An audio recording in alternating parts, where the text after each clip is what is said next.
Walmart drones will soon drop groceries in your backyard.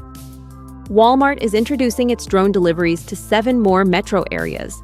The latest phase of a nationwide build-out it's been running with delivery company Wing.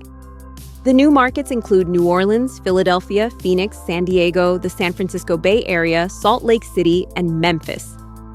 Wing wants drones in the air in all of them by 2027.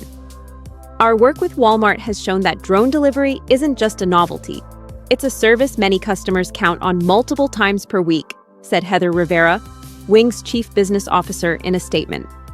We're already working with many communities in the 7 new markets as we accelerate our progress to bring ultra-fast delivery to 40 million residents throughout the U.S., she added. The move advances last year's announcement targeting 5 major markets in Atlanta, Houston, Charlotte, Orlando, and Tampa, from about 100 Walmart stores, a plan that has since moved into active rollout alongside the established Dallas-Fort Worth operations. Speed is central to the offering. A Wing drone can drop a package in about half an hour, roughly the same window Walmart already hits with its stores for a big slice of the country. Amazon is pursuing a similar delivery timeline with drones of its own.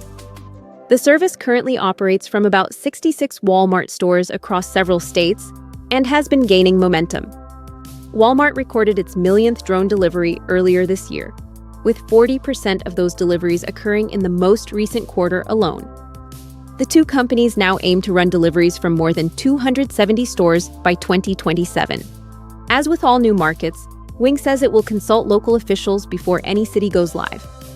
Elsewhere, Wing secured federal approval to fly after dark, extending operating hours near one Texas store. It also recently partnered with Papa John's on a drone delivery pilot in the Charlotte, North Carolina area, initially delivering oven-toasted sandwiches while working toward enabling hot pizza deliveries.